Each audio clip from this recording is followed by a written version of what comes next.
চলে মানুষ বেশি। আমি যদি প্রথম না হয়ে আমি জাতির সামনে কথা বলবো না, আপনি তখন চট করে বলছে আমিও আপনার কথা মেনে চলি।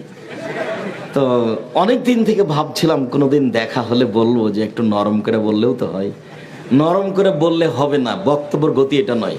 এই যা খাতাবা, যখন আল্লাহ রাসূল বক্তব্য দিতেন, অহমারা তাই না হো, তার দুই চোখ লাল হয়ে যেত, অস্তাদা গাজাব হো, তার রাগ বেশি হয়ে যেত, ওয়ালা সাউত হো, তার কণ্ঠ উঁচু হয়ে যেত, কান মনোজোরা যায় যেন তিনি সৈন্য দলকে ধমক দেখাচ্ছেন, এই করতে হবে সেই করতে হবে। এটা যেন তার বক্তব্যের গতি, যেখান দিয়ে যাবে কেটে ছিঁড়ে চলে যাবে, 20 বছর পরে যেন মনে থাকে। তার নাম বক্তব্য। সে পক্ষে থেকে আর বিপক্ষে থাকে। সে বিপক্ষে থেকে তো বুঝেছে, বিপক্ষে আছে মানে কথাও বুঝেছে। আপনি কথা উল্টে ধরলে আমার আসে যায় না, আমি ওই হিসাব করি না। মক্কা মদিনায় যদি কিয়ামত পর্যন্ত মানুষ ফাঁকা হয়ে দাঁড়ায়, তবু আমি আব্দুর রাজ্জাক বিন ইউসুফ আমার হায়াতের বৈধতার ফতোয়া দেব না। সারা দুনিয়া তো বহু দূরের কথা। এবং আমি তখন কোরআন হাদিস আমার সাথে থাকবে না এই কথা আমি বলবো না। আমি বলবো আমার সাথে কোরআন হাদিস আছে, এই কথা আমি বলবো। আমি তো কোনো বিপদেই পড়িনি।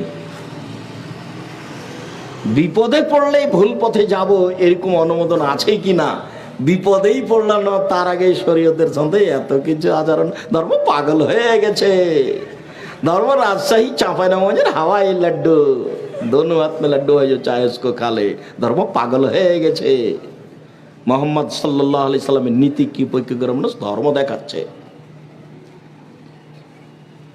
শুনুন সম্মানিত দিনী ভাই বোন, ভুলেও কোনোদিন খাওয়ার জন্য, পবিত্রতার জন্য বাম হাত ব্যবহার করবেন না। পেশাব পায়খানায় বাম হাত ব্যবহার করবেন, শয়তান বাম হাতে খায়।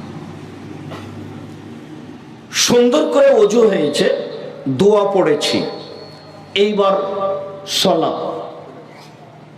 ওই দিকের আলোচনাটা লম্বা করলাম না, এইখানে একটু আলোচনা করে যাব। সেই জন্য আল্লাহু আকবার বলে সালাতে দাঁড়াতে হবে। আবু হুরায়রা রাদিয়াল্লাহু তাআলা আনহু বলেন, কানা নবী সাল্লাল্লাহু আলাইহি সাল্লাম ইফতাতিহু ইসকুতু বাদা তাকবীরে বাইনা তাকবীরে ওয়া বাইনাল কিরাতে ইসকাতাতান। আল্লাহ রাসূল আল্লাহু আকবার বলার পরে কিছুক্ষণ থেমে থাকতেন। আল্লাহু আকবার বলার পরে কিছুক্ষণ থেমে থাকতেন। তা আমি বললাম, আল্লাহর নবী, আমার পিতামাতা আপনার জন্য উৎসর্গ হোক, আপনি থেমে চুপ থেকে কি বলেন? আপনি যে চুপ থাকেন তো আপনি কি বলেন? তখন আল্লাহ রাসূল বলছেন, আকুলু, আমি বলি, আল্লাহুম্মা বা'id বাইনি ওয়া বাইনা খাতায়ায়া কামা বা'আদতা বাইনাল মাশরিক ওয়াল মাগরিব। হে আল্লাহ, তুমি আমাকে আর আমার পাপকে অত দূরত্বে করে দাও।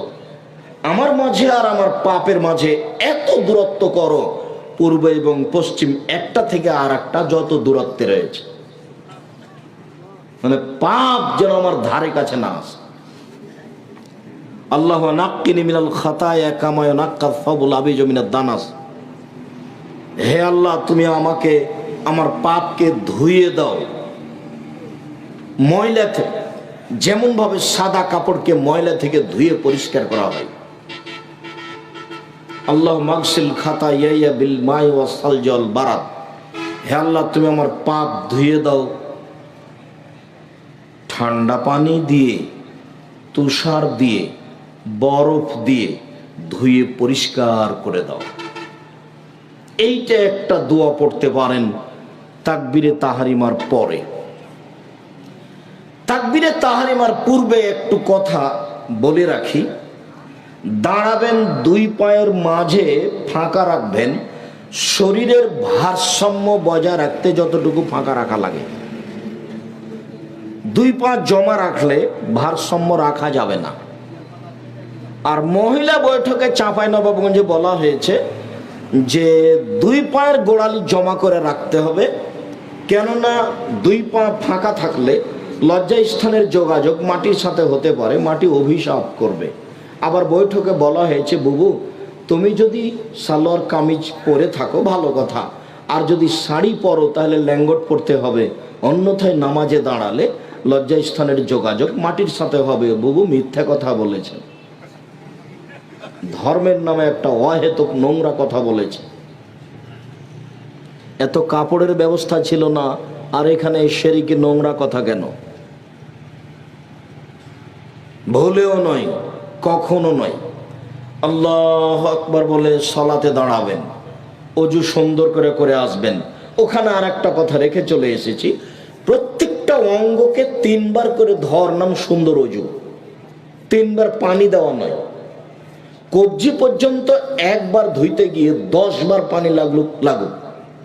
সম্পূর্ণ যখন ভিজে গেছে তখন একবার ধোয়া, ভিজা জায়গায় পানি দিয়ে ধর নাম দ্বিতীয়বার ধোয়া, ভিজা জায়গায় পানি দিয়ে ধর নাম তৃতীয়বার ধোয়া। এ হলো সুন্দর অজু।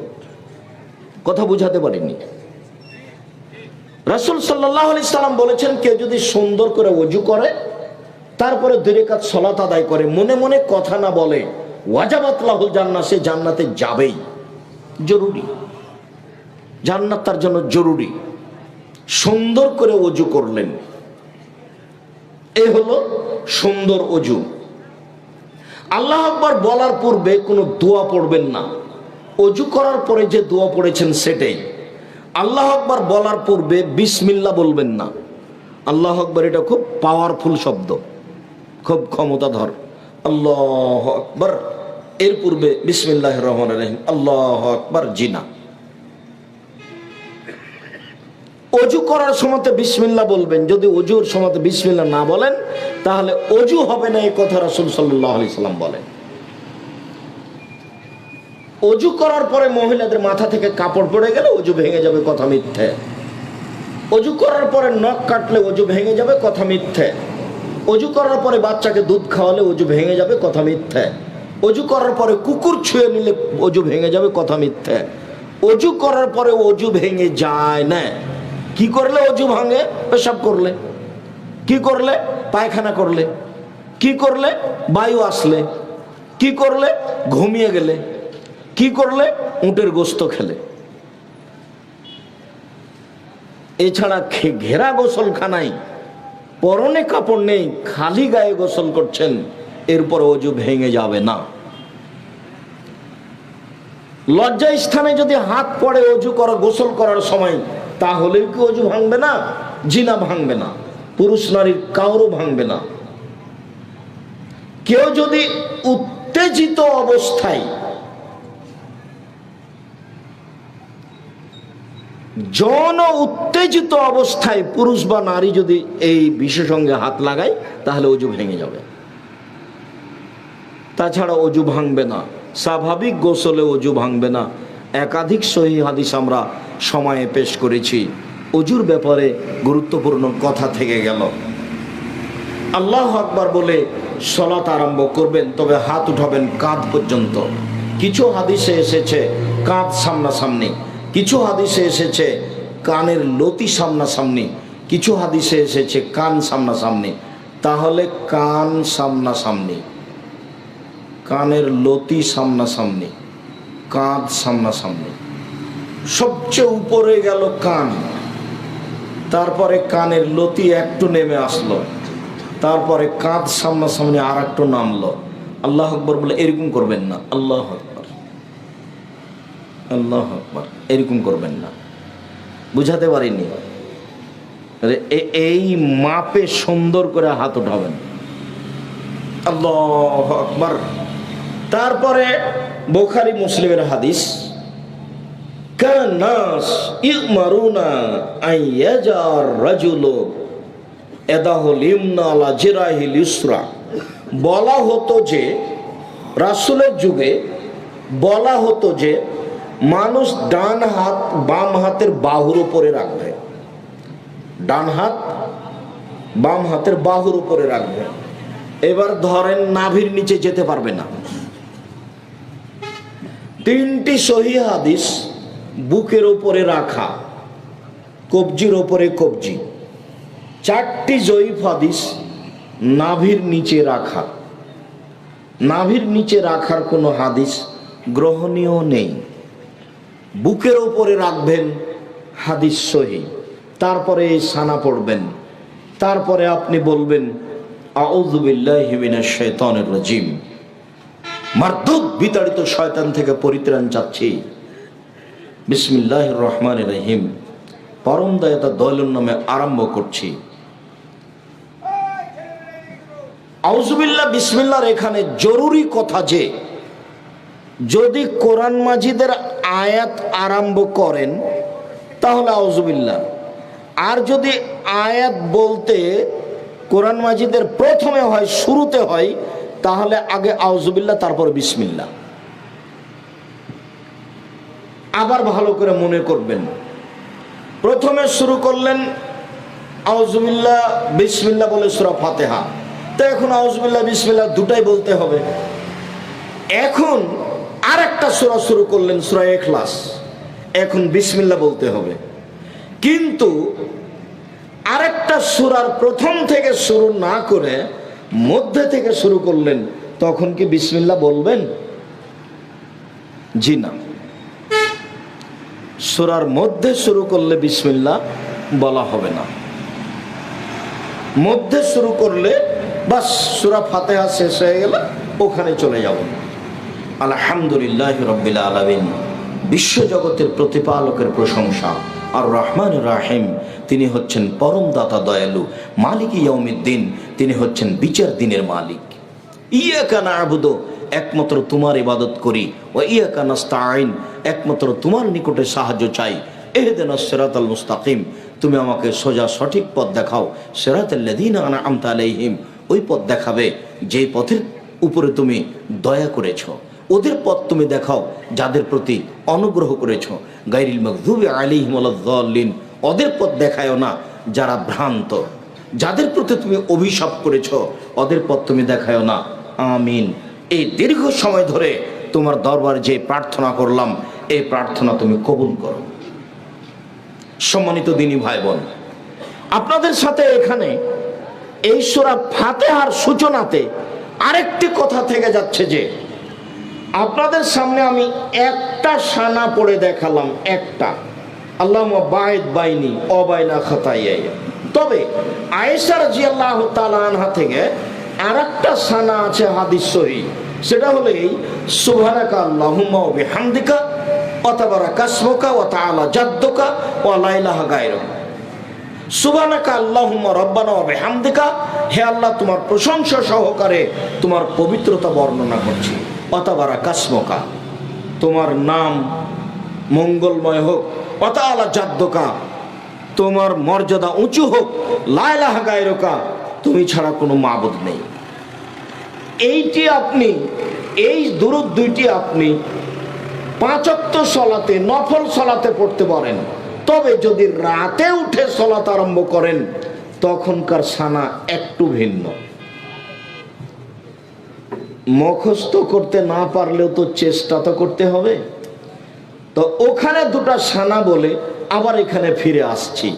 এক, ঘুম থেকে উঠে কোরআন মাজিদের সূরা আল ইমরানের শেষ রুকুর 5 আয়াত পড়বেন। প্রথম 5 আয়াত, ইন্না ফি খালকিস সামাওয়াতি ওয়াল আরদ ওয়া ইখতিলাফিল লাইলি ওয়ান নাহার, এখান থেকে শুরু করে ইন্নাকা লা তুখলিফুল মিয়াদ 5 আয়াত।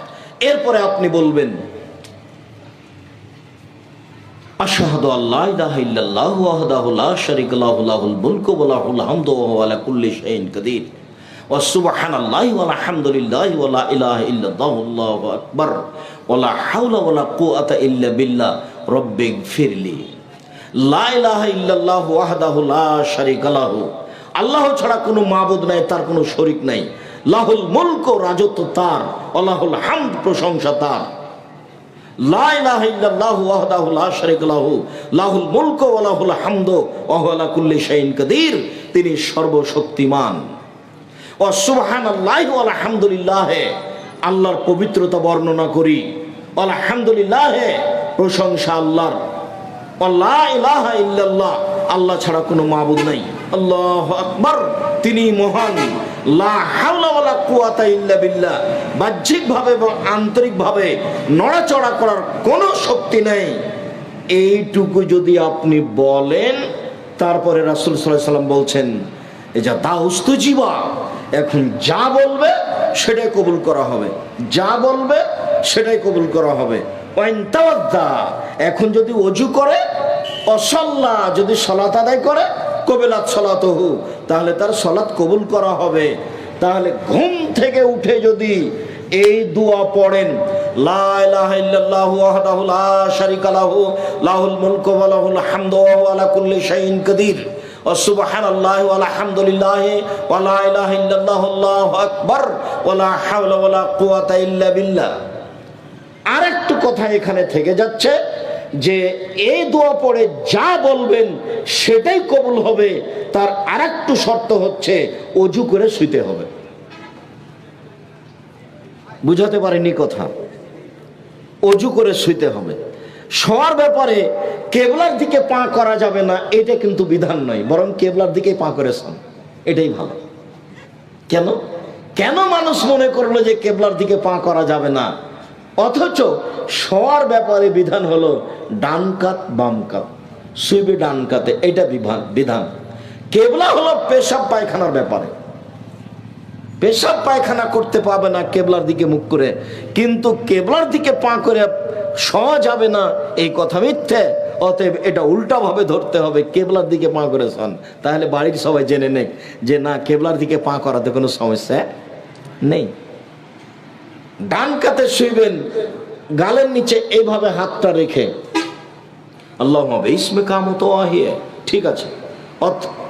এছাড়া আপনি এই দোয়া পড়তে পারেন, আল্লাহুম্মা আসলামতু নাফসি ইলাইকা ওয়াজ্জাহাতু ওয়াজহি ইলাইকা ওয়া ফাওয়াজতু আমরি ইলাইকা ওয়ালজাতু জাহরি ইলাইকা রাগবাতা রাহবাতান ইলাইকা লা মালজা ওয়া লা মানজা মিনকা ইল্লা ইলাইকা আমানতু বিকিতাবিকা আল্লাযী আনজালতা ওয়া নাবিয়্যিকা আল্লাযী আরসালতা।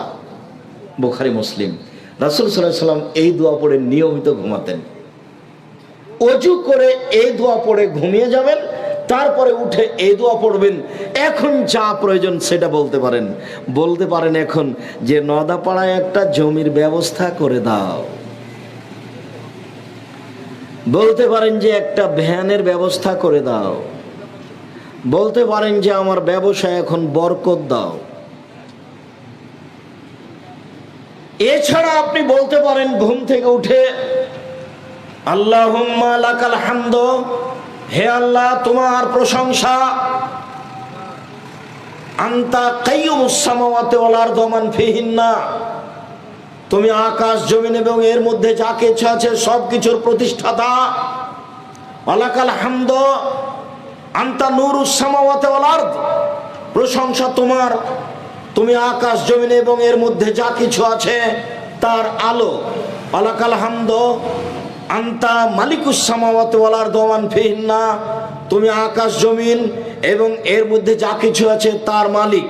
ওয়ালাকাল হামদ, প্রশংসা তোমার, আনতাল হাক্ক, তুমি সত্য, ওয়াদাকাল হাক্ক, তোমার ওয়াদা সত্য, অলেকাওকা হাক্কুন, বিচারের মাঠে তোমার সাক্ষাৎ সত্য, অকাওলকা হাক্কুন, তোমার কথা সত্য, ওয়াল জান্নাতু হাক্কুন, জান্নাত সত্য, অন্নার হাক্কুন, জাহান্নাম সত্য, অন্নাবিউন হাক্কুন, নবীগণ সত্য, মুহাম্মাদুন হাক্কুন, মুহাম্মদ সত্য। আল্লাহুম্মা লাকা আসলামতু, হে আল্লাহ আমি তোমার কাছে মাথা নত করলাম, অবিকা আমানতু, আমি তোমাকে মেনে নিলাম, ওয়া আলাইকা তাওয়াক্কালতু, আমি তোমার উপরে ভরসা করলাম, ওয়া ইলাইকা আনাবতু, আমি তোমার নিকটে ফিরে গেলাম, অবিকা খাসামতু, আমি তর্ক বিতর্ক কথাবার্তা সব তোমার কাছে করলাম, ওয়া ইলাইকা হাকামতু, আমার বিচার আমি তোমার কাছে পেশ করলাম। এত কিছু আমি তোমার কাছে করলাম, তুমি আমার একটা কথা শোনো, ফাগফিরলি, তুমি আমাকে ক্ষমা করো, মা কাদ্দামতু, যা আগে করেছি, ও মা আখারতু, যা পরে করেছি, ও মা আসরারতু, যা গোপনে করেছি, ও মা আলানতু, যা প্রকাশ্যে করেছি, ও মা আনতা আলামু বিহি মিন্নি, আমি তো জানি না, তুমি জানো আমি জীবনে কত পাপ করেছি, সব পাপ ক্ষমা করে দাও। আনতাল মুকাদ্দামু, তুমি আগে থেকে আছো, আনতাল মুআখিরু, তুমি চিরদিন থাকবে, লা ইলাহা ইল্লা আনতা, তুমি ছাড়া কোনো মাবুদ নেই। লা ইলাহা গায়রুকা, তুমি ছাড়া সত্য কোনো মাবুদ নেই। এই দোয়া পড়তে হবে তাহাজ্জুদ পড়তে উঠলে। ভারী লাগলো নাকি? কত কি মুখস্থ করে নিলেন, আর কত কি করলেন মিছিলে, আর কত কি বললেন। এটা ভারী লাগলো? জীবনের অনেক অংশ পার হয়ে গেছে, আজকে সিদ্ধান্ত পরিবর্তন করতে হবে। আজকে সিদ্ধান্ত পরিবর্তন করে এই নীতিতেই আসতে হবে, বিকল্প কোনো পথ নেই। বিসমিল্লাহির রহমানির রহিম, পরম দাতা দয়ালু নামে আরম্ভ করছি যে কোনো একটি সূরা। বিসমিল্লাহির রহমানির রহিম। কুল হুয়াল্লাহু আহাদ, হে নবী আপনি বলুন আল্লাহু একক, আল্লাহু সামাদ, তিনি নিরপেক্ষ মুখাপেক্ষীহীন। লাম ইয়ালিদ, তিনি কাউকে জন্ম দেননি। ওয়ালাম ইউলাদ, তিনি কারো থেকে জন্ম নেননি। ওয়ালাম ইয়াকুল লাহু কুফুয়ান আহাদ, তার সমকক্ষ কেউ নেই। এই বলে আল্লাহু আকবার, হাত ওই পর্যন্ত উঠিয়ে এবার যেতে হবে রুকুতে। রুকুতে যাওয়ার পূর্বে কয়েকটি জরুরি কথা। আয়েশা রাদিয়াল্লাহু তাআলা আনহা বলেন, রাসূল সাল্লাল্লাহু আলাইহি সাল্লাম যখন রুকুতে যেতেন তখন তার হাঁটুকে এভাবে চেপে ধরতেন আর হাত দুটিকে সোজা রাখতেন।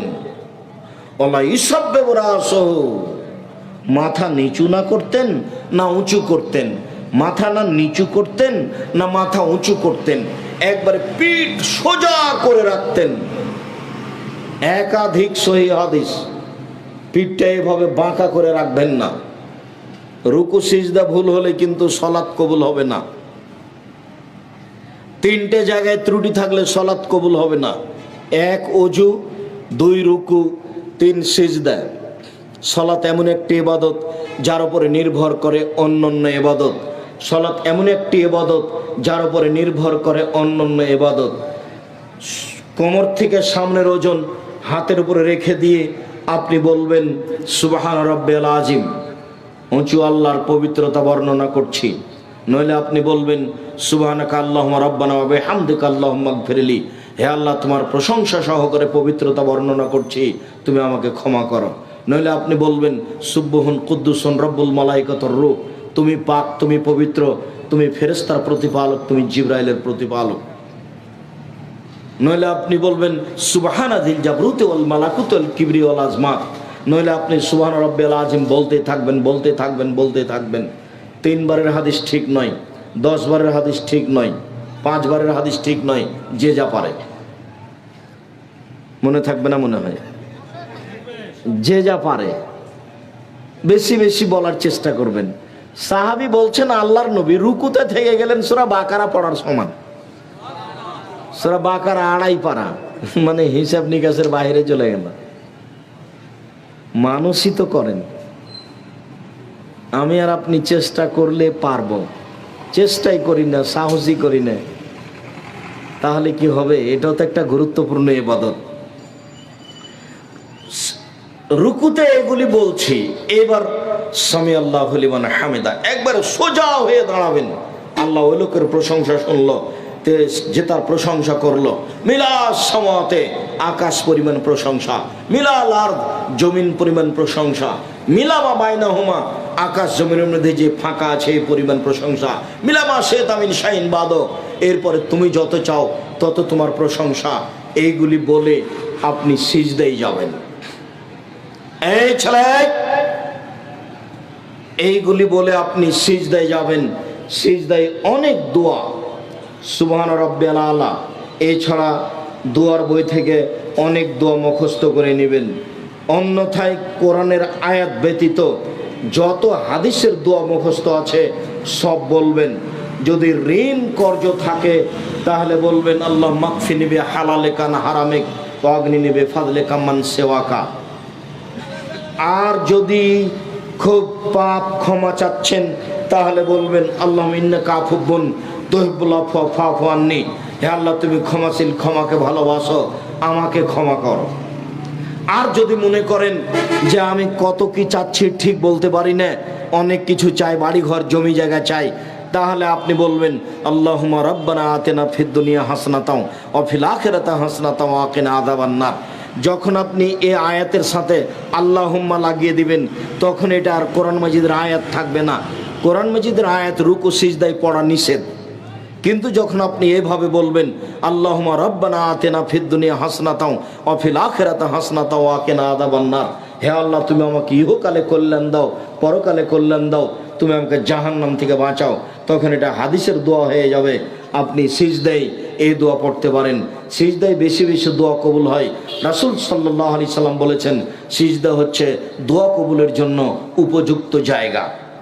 রাসূল সাল্লাল্লাহু আলাইহি সাল্লাম বলেন উমিরতু নাসজুদ আলা সাবাতে আজম, আমাকে 7 হাড়ের উপরে সিজদা করতে বলা হয়েছে।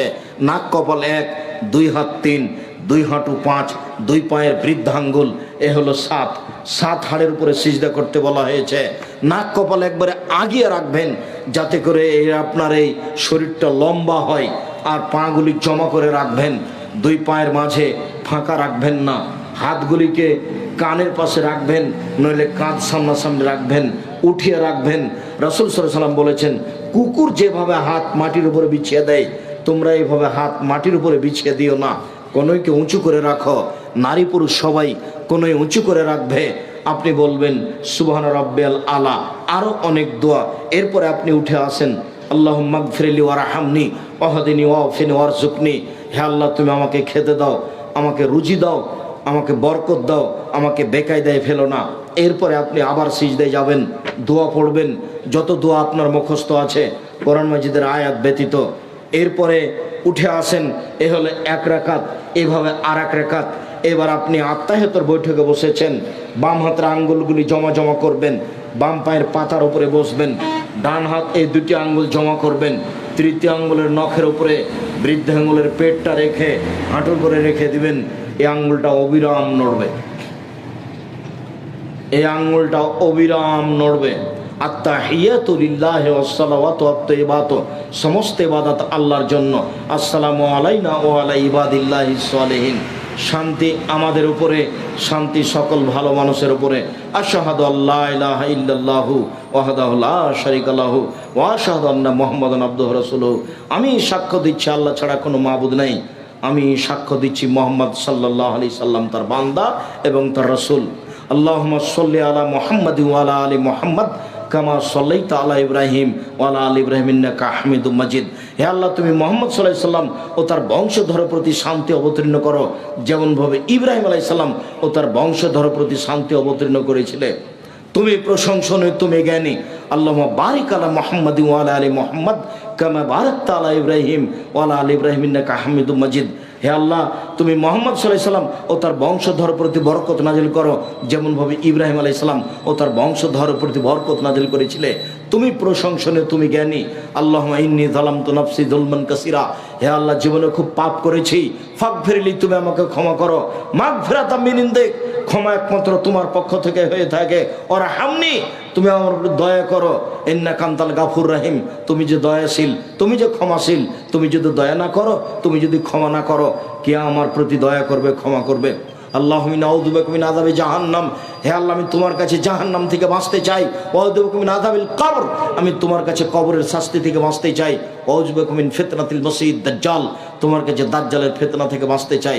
ওয়াউযু বিকা মিন ফিতনাতিল মাহি ওয়াল মামাত, তোমার কাছে বাঁচতে চাই ইহকালের বিপদ, তোমার কাছে বাঁচতে চাই বড় পরকালের বিপদ, তোমার কাছে বাঁচতে চাই ইহকালের বিপদ হতে, তোমার কাছে বাঁচতে চাই পরকালের বিপদ হতে। আল্লাহুম্মা নাউযু বিকা মিনাল মা'সা ওয়াল মাগরাম, তোমার কাছে বাঁচতে চাই ঋণ কর্য হতে, তোমার কাছে বাঁচতে চাই বড় পাপ হতে। ভুলেও কোনো দিন ঋণ কর্য নিয়ে ব্যাংক থেকে টাকা উঠিয়ে ব্যবসা করবেন না। ব্যাংকে চাকরি করেন সেই জন্য লোন নিয়ে বাড়ি করেছেন, মরলেই বোঝা যাবে কাজ উলট পালট হয়ে গেছে।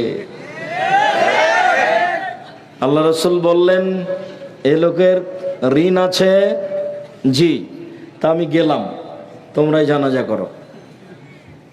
যার ঋণ আছে তার জানাজা নেই। ভুলে কোনোদিন ঋণ নিয়ে জীবিকা নির্বাহ করার চেষ্টা করবেন না। আমি আপনাদের বহুদিন পরামর্শ দিয়েছি, এমনভাবে ব্যবসা শুরু করেন 200 টাকা হলেই হবে। 200 টাকার ব্যবসা দেশে আছে, তা আপনি কোটি টাকা দিয়ে ঋণ নিয়ে কাজ করতে যাবেন কেন? কথা চট করে এই কথাটাতে মনে পড়ে গেল। আব্দুল্লাহ যে কথা বলল যে রাজশাহীতে বোনকে জমি দেওয়া হয়, তো সেই লোক কি যেন ডক্টরেট করছে কি বিষয়ে, তো আমার কাছে আসলে এসে কিছু জিজ্ঞাসা করছে। তো জিজ্ঞাসার এক পর্যায়ে আমাকে বলছে যে আপনার আব্বা তো মারা গেছেন। জি। তো জমি জায়গা, মানে আমার আব্বাকে মাটি দেওয়ার পরে জমি জায়গা ভাগ করার পরে খেয়েছি। বলছে যে আমি এই কথাটা নোট করে নিলাম, এই কথাটা আপনার থেকে যাবে আমার বইয়ে, সেটা আপনার ব্যাপার।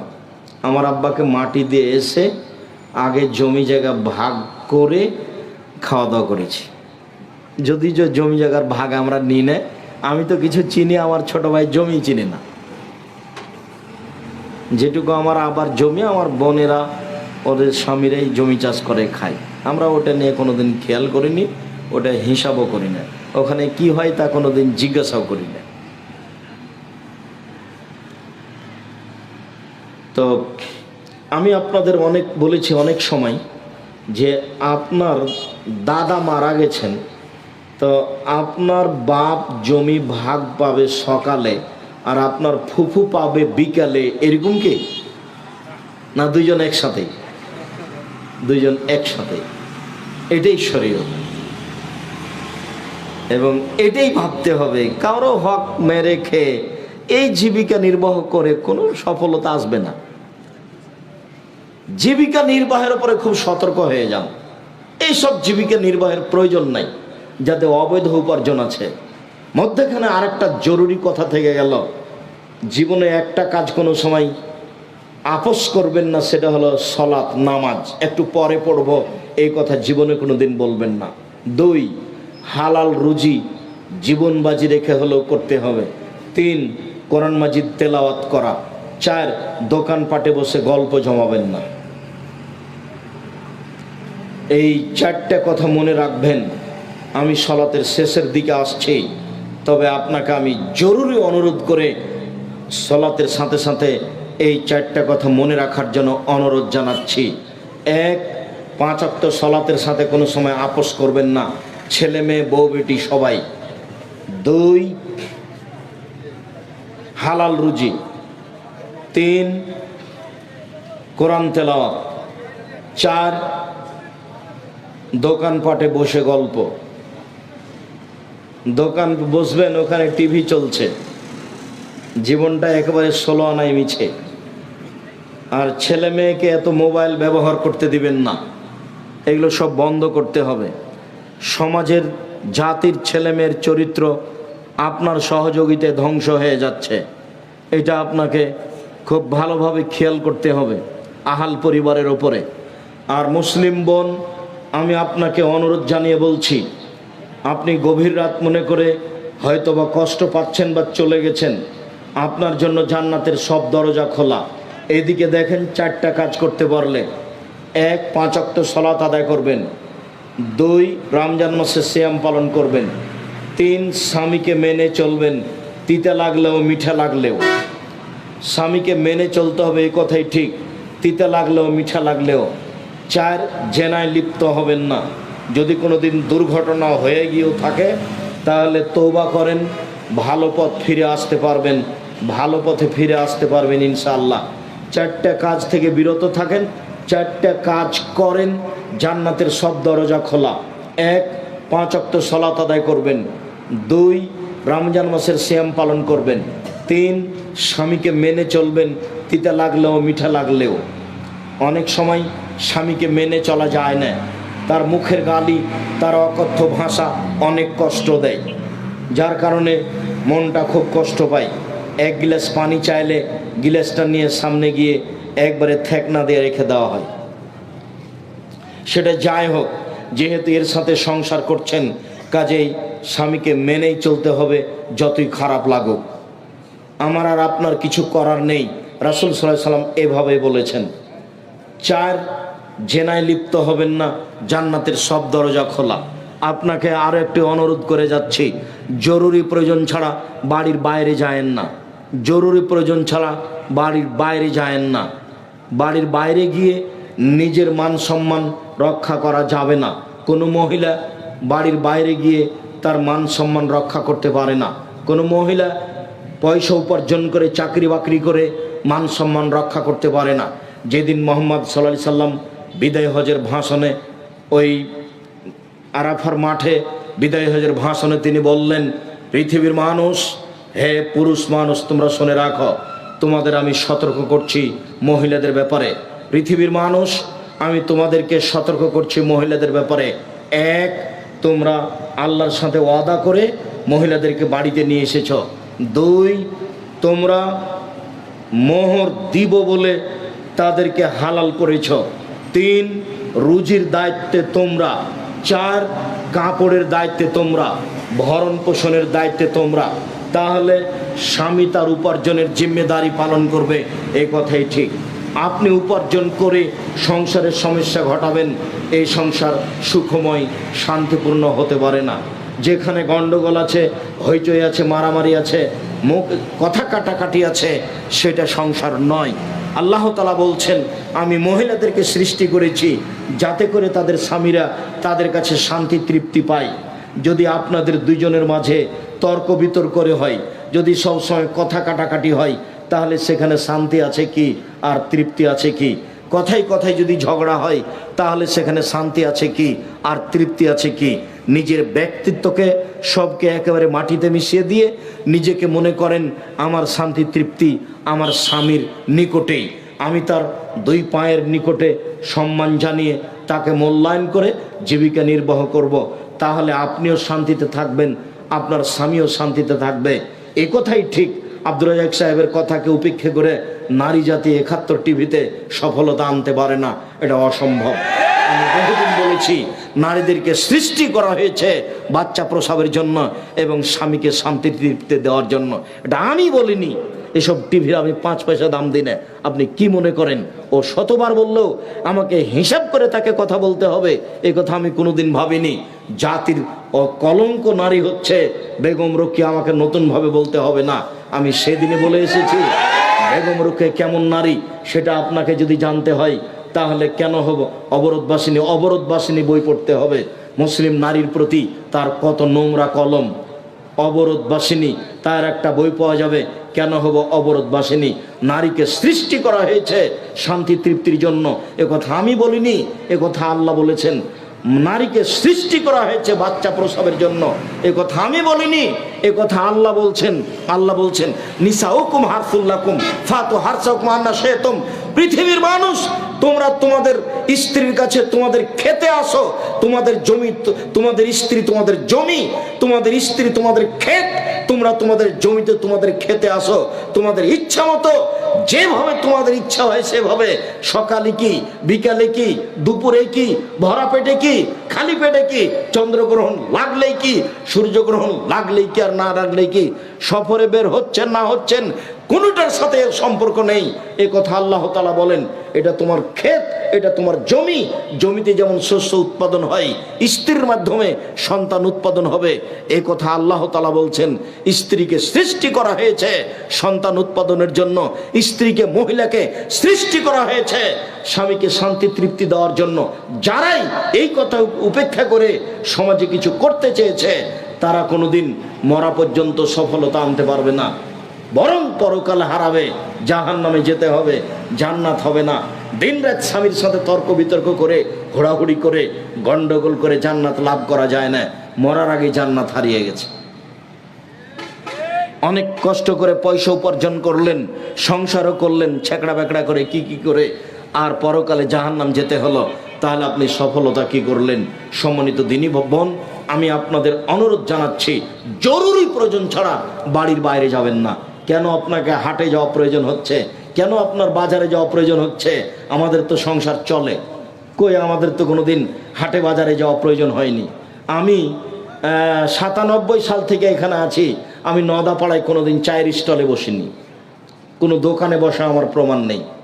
কই আমার দিন তো চলছে, আটকে নেই তো। আমরা তো কোনোদিন হাটে বাজারে যাই না, আমাদের বাড়ি থেকে কোনো সময় হাটে বাজারে যায় না। আমাদের বাড়ির মহিলারা কোনোদিন বাজার থেকে কোনো জিনিস কিনা প্রয়োজন মনে করে না। আমরা তো বেঁচে আছি, দেশে আছি তো, চলছে তো। নিজে হাট বাজার করলেন, পাপ উপার্জন করলেন, আবার স্বামীর সাথে ভালো সংসার করতে পারলেন না, তো কি হলো তাহলে? কোনটা হলো? ইহকালো গেল, পরকালো গেল। মর্মে সকল দিনই ভাই বোনকে বিষয়টি জোরালোভাবে দেখার জন্য অনুরোধ জানাচ্ছি।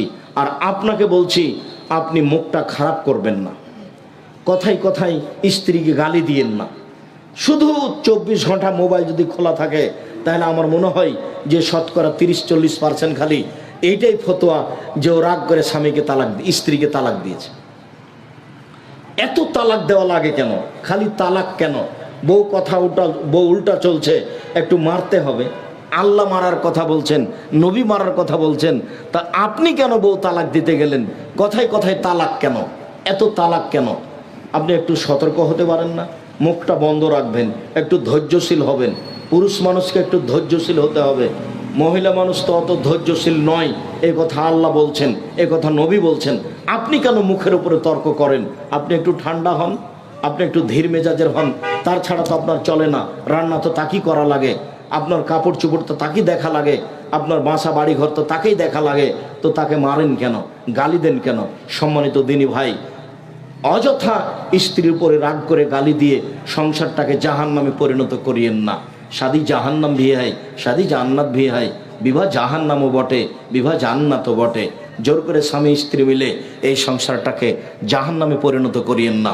মর্মে শেষের দিকে এসে জরুরি দু একটি কথা। তার একটি কথা হলো এই, আমার জীবনে বড় স্বাদ, এদেশের মাটিতে আমি উন্নত মানের প্রতিষ্ঠান গড়বই ইনশাআল্লাহ। এটা আমার জীবনে বড় স্বাদ। 2016 সালের 17 ফেব্রুয়ারি রোজ বুধবার বিকাল 4টা সাড়ে 4টার সময় জামিয়া সালাফিয়া ডাঙ্গিপাড়া পবারাজের ফাঁকা মাঠে বলেছিলাম, আমার হাতে টাকা নেই, এ কথা সত্য, এখানে প্রতিষ্ঠান গড়বে, এ কথা সত্য, ইনশাল্লাহ গড়বে। কিভাবে হবে তা আমি জানি না, তবে হবে নিশ্চিত, ইনশাল্লাহ হবে। বিশাল প্রতিষ্ঠান, এদেশের সবচেয়ে বড় প্রতিষ্ঠান। প্রায় 1240 জন ছাত্র ছিল এই বছরের জানুয়ারিতে ভর্তি। অনেক 715 জন ছিল মেয়ে। দুই প্রতিষ্ঠান মিলে 156 জন শিক্ষক শিক্ষিকা। একদিন তো 17 লক্ষ টাকা বেতনের কথা বলছিলাম, এখন অনেক বেশি। সব ব্যবস্থা আল্লাহর পক্ষ থেকে হচ্ছে। আপনাকে খালি বলছে আপনি একটু দোয়া করবেন। সহযোগিতা সবাই করতে পারে না, খালি একটু বলবেন আল্লাহ তুমি জামিয়া সালাফিয়াকে কবুল করো, এটা আমার দাবি।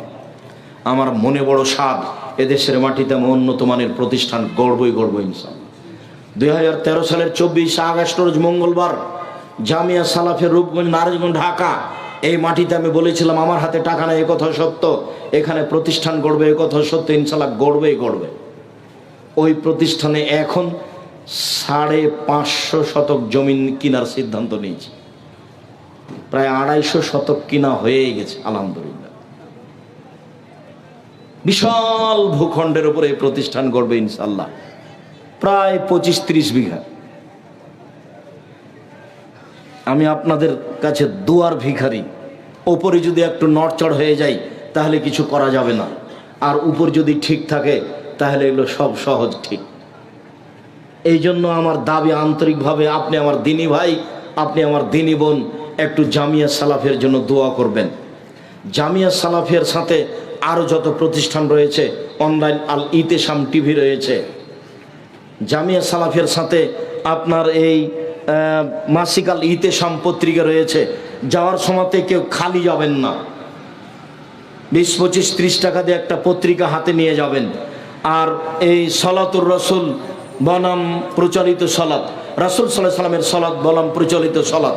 অনেক দিন থেকে আমার সাধ ছিল সলাতের উপরে, নামাজের উপরে একটা বই লেখা। আমরা সম্ভবপর সুন্দর করে উপযুক্তভাবে বের করার চেষ্টা করেছি। সলাতুর রাসূল সহ আর আব্দুল্লাহর তো মিন্নাতুল বাড়ি আছে। আর দোয়াগুলি তো আপনি দোয়ার বইয়ে পাবেন, যত বই আপনি স্টেজে দেখছেন। বিশেষভাবে পত্রিকা মাসিক আল ইতেশাম বইগুলি সংগ্রহ করার অনুরোধ রেখে সকল দিনী ভাই বোনকে 5 ওয়াক্ত সালাতের প্রতি গুরুত্ব আরোপ করার অনুরোধ রেখে যুবকদেরকে সতর্ক জানিয়ে যে তোমরা দোকানপাটে বসে সময় নষ্ট করো না, পড়াশোনার মধ্যে থাকিও, আর অযথা কারোর সাথে গল্প করে পরকাল হারায়ও না। আর যে কাজে তোমরা ব্যস্ত হয়েছ, সেই কাজকে নিয়মিত বহাল রাখার চেষ্টা করিও। আমরা আন্তরিকভাবে তোমাদের জন্য দোয়া করি। সকল দিনী ভাই বোনকে আমরা স্টেজ থেকে বইগুলি সংগ্রহ করার জন্য অনুরোধ জানাচ্ছি। 20, 25, 30 টাকা দিয়ে বই কিনা থেকে কেউ চলে যাবেন না। মনে করেন নাই যেটাতে সাধারণ শ্রম আছে, অনেক পরিশ্রম, অনেক পরিশ্রমের ফলাফল এটা। মাসিক আল ইতেসাম পত্রিকার ফতোয়া বিভাগের সদস্য 10 জন মুক্তি দিয়ে মাসিক আল ইতেসাম পত্রিকা বের হয়।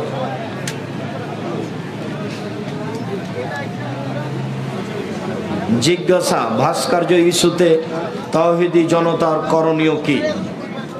ভাস্কর্য মূর্তির মধ্যে কোনো পার্থক্য নেই। এই সব বক্তব্য আমার কঠোরভাবে আছে, নতুনভাবে কিছু বলার প্রয়োজন আছে তা আমি মনে করি না। আর যারা পার্থক্য দেখিয়েছে ভাস্কর্য মূর্তির, তাদের বিচার দুইবার হবে, ইহকালও হবে, পরকালও হবে। তা হবেই।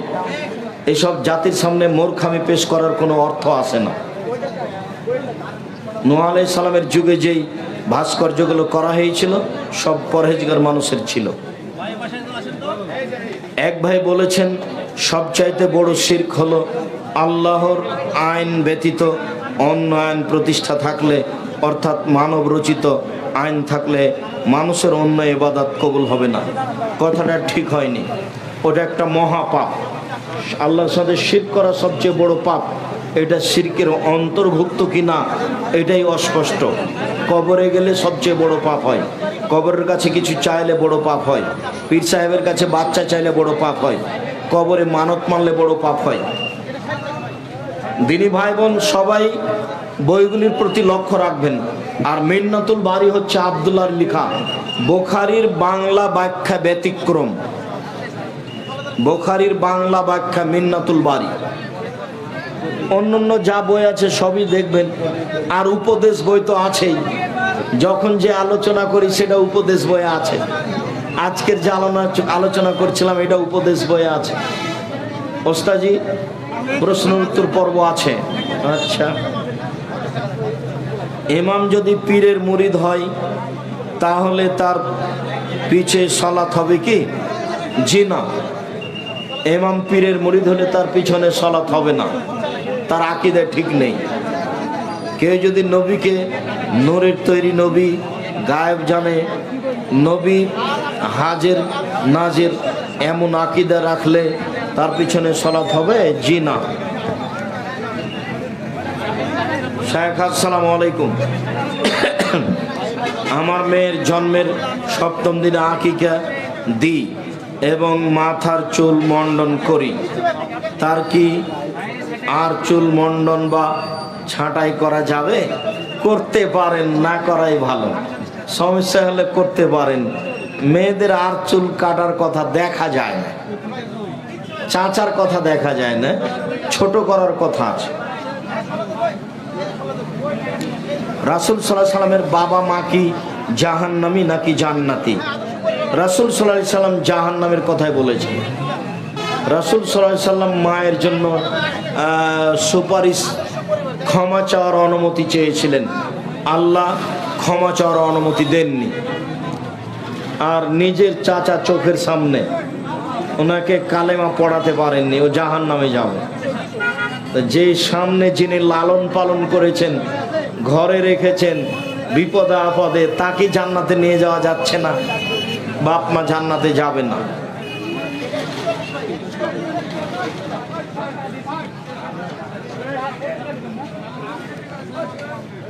হাত তুলে একাকী দোয়া করার সময় সূরা ফাতিহা দিয়ে দোয়া করার সময় কি সূরা ফাতিহার শুরুতে বিসমিল্লাহ বলতে হবে? সূরা ফাতিহা পড়লে তো আউযুবিল্লাহ বিসমিল্লাহ বলতে হবে। যখনই পড়েন আউযুবিল্লাহ বিসমিল্লাহ দিয়ে সূরা ফাতিহা শুরু করবেন। ফাতিহা শেষ, আর না হলে কিছু অংশ পড়ার পরে এ পড়বেন, বলেন তো কি? ইসমে আজম, আল্লাহ মিনাসসালাকা বিআন্নাকা আনতাল্লাহ লা ইলাহা ইল্লা আনতাল আহাদুস সামাদুল্লাযী লাম ইয়ালিদ ওয়া লাম ইউলাদ ওয়া লাম ইয়াকুল লাহু কুফুয়ান আহাদ। ইসমে আজম পড়বেন, তারপরে দুরূদ, তারপরে নিজের কথা। জেনা ও সমকামী থেকে বিয়ে কি কাফারা দিতে হয়?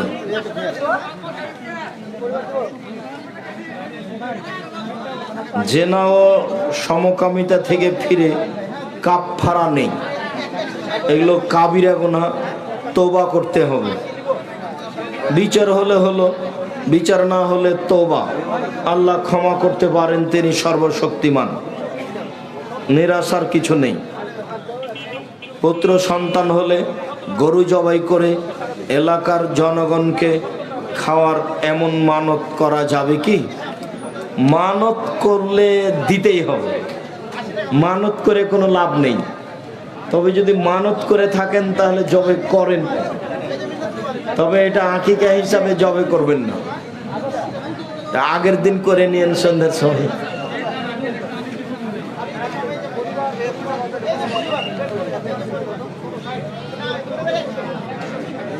ডক্টর মুসলেহুদ্দিন বলেছেন,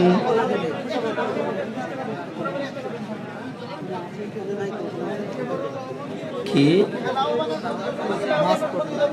মাস্ক করতে হবে, সেটা কারণ নাম আপনার পেশ করার কি প্রয়োজন? নাহা রাসূল সাল্লাল্লাহু আলাইহি সাল্লাম সাদলে আয়ুগাত্তার রাজুল ফাহ, কোন ব্যক্তির কথা এখানে বলতে হবে না, প্রয়োজন নেই। রাসূল সাল্লাল্লাহু আলাইহি সাল্লাম কাপড় টাকনোর নিচে ঝুলিয়ে পড়তে নিষেধ করেছেন, আর সলাতের সময় মুখ ঢাকতে নিষেধ করেছেন।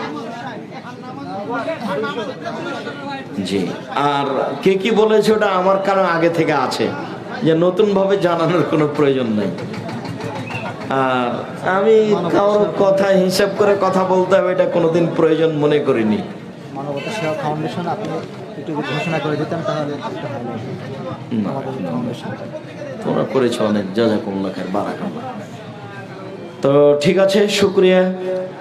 জামিয়া সালাফে ডাঙ্গিপাড়ায় জুমার মসজিদে মাঝে মধ্যে যাওয়ার জন্য আমাদের পক্ষ থেকে আন্তরিকভাবে অনুরোধ থাকছে, আর প্রতিষ্ঠানের জন্য দোয়া করার ব্যাপারে আন্তরিকভাবে অনুরোধ থাকছে। আর আজকের বিবরণ অনুযায়ী বিশেষভাবে 5 ওয়াক্ত সালাত